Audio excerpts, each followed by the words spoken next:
Hello, I'm Joe McDermott, and I'm proud to be your senator from the 34th District, representing West Seattle, White Center, Berrien, and Vashon and Maury Islands. In 2007, 51% of Washington voters approved Tim Eyman's Initiative 960. The initiative has many provisions, but the crux is this. Initiative 960 requires any tax increase to pass each chamber of the legislature by a 2/3 vote, the same requirement to pass a constitutional amendment.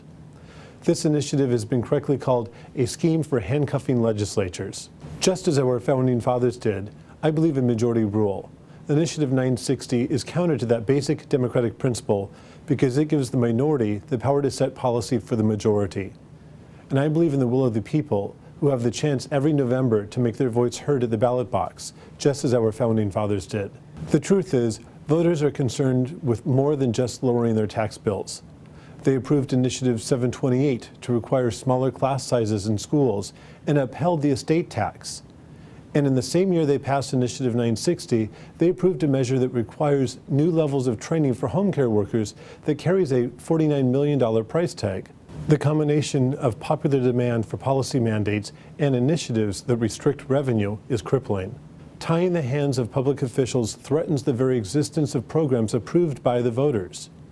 Faced with a $2.6 billion budget shortfall this session, the legislature is looking at all of our options to close the budget hole, including raising new revenue.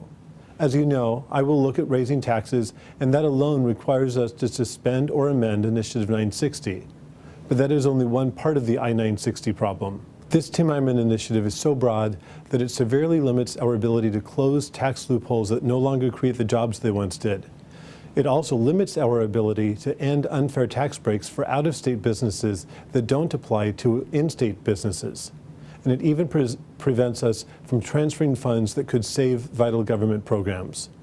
This session, I am supporting efforts to amend Initiative 960. While I would eliminate this initiative altogether myself, the majority of my colleagues do not agree with me. Rather, a more nuanced approach will be taken. Our approach addresses some of the irrational constraints, fixes flaws, and makes the initiative more consistent with common sense budgeting. It does such things as eliminating, changing, or repealing tax preferences from the definition of increasing taxes. It also temporarily suspends the 2/3 requirement to increase taxes, and it eliminates the 2/3 requirement entirely for the purposes of funding voter-approved initiatives.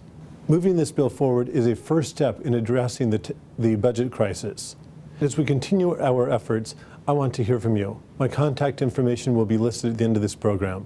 I'm Joe McDermott, your 34th District Senator. Thanks for watching.